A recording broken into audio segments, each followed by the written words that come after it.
what is the plan with Jonas and then without Jonas? And how anxious are you for this paperwork deal to get straight? I'm looking forward to getting it done. We're excited to have him here and what he can bring to us. Because of the unknown, our plan is pretty similar. We're not going to go back and forth. The lineup will stay the same. If he is able to play, he'll come in off the bench to start with, and just kind of get him back in the flow. I think it's been since mid-December since he's played. So we want to get him out there, give him an opportunity to be successful. Keep his stint short, obviously, until he can work himself back into, NBA shape. How much of it was fantasy, like getting a win with all your new guys in, and then now you've got the Spurs here, who they're an established team that they're playing for a title themselves, to try to throw them back out there and see if they can get it done again? I mean, it's fun. It's the reason why we do what we do, is because of the love of competition. You love the challenges that people put in front of you, and every single night, whether it's an individual player, or a team, you think about those challenges. As a player, as a coaching staff, and you try to figure out a way to be successful and overcome all those challenges. The obstacles that come throughout the game, the adversity that you face during the game, the momentum swings, all those things are a part of it. And how do you handle those situations, as individuals and as a team, well enough that you can be successful? And, the Spurs present a ton of those challenges. Not only do they have some great one-on-one players, they probably have the best coach of our era. They have a system that's been established. They've got guys in a role who understand what their role is, and they're probably the best at that in the business. So they present a ton of challenges, and it's just a matter of, how many of those small challenges can you win that help you be successful overall. When it comes to just the Spurs, another team that's traded a franchise star up north recently, do you see them almost as like an example of how to quickly flip the switch after, experiencing that?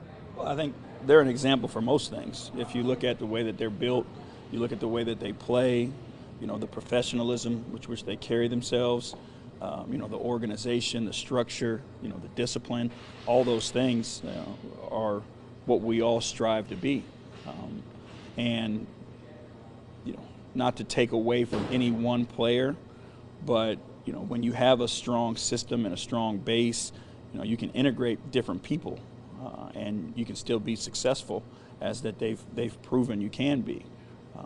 Obviously it's a difference between DeRozan and Leonard and those guys, but the system is relatively the same, and that gives those guys an opportunity to be successful, because the 13 other guys, 14 other guys that are around them understand what they're trying to get done, and it makes it easier for everybody when everybody gets on the same page. They've been going big up front recently. I mean, Jaren also getting more usage presumably than the previous meetings with them. I mean, how does that change this matchup compared to the other ones when you have that down low?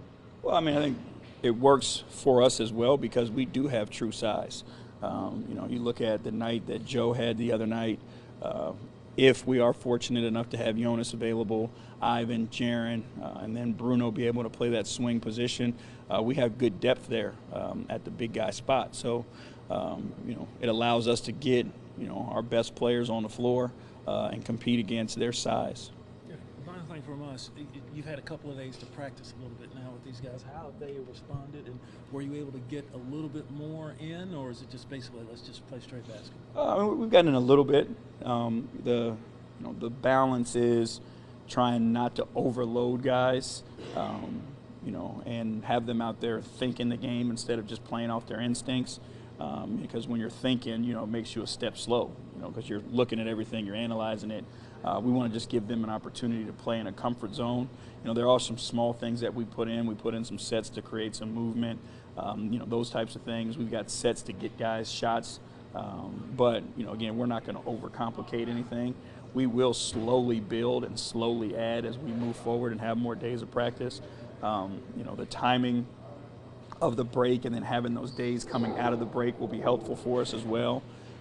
But, until that point, we live in the idea of, Can we be the most competitive team on the floor? Can we be the most unselfish team on the floor? Generally, you do that, and good things will happen for you. Aldridge is an all-star for the 7th time.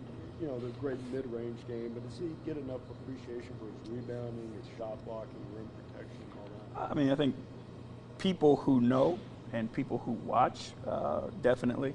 You know, he's been doing what he's been doing for a long time. You know, I mean, there's a ton of respect there from his days in Portland and then carrying over, obviously, to San Antonio.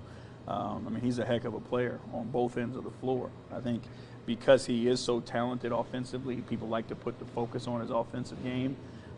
You know, and you marvel at his ability to score on that left block and his, you know, mid-range jumper. But he has an impact all over the floor. And, you know, the more and more film you watch, you know, the more and more you appreciate it.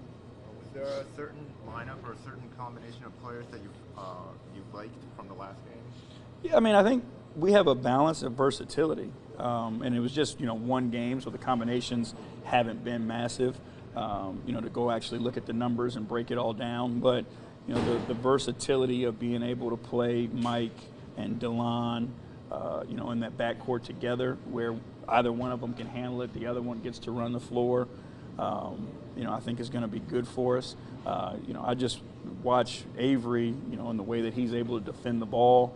I mean, you can sick him anywhere, you know. So I think with the additions that we've made and still not being able to see the whole picture, because Jonas, I think, you know, makes a huge difference in his ability to play with Jaren and Ivan.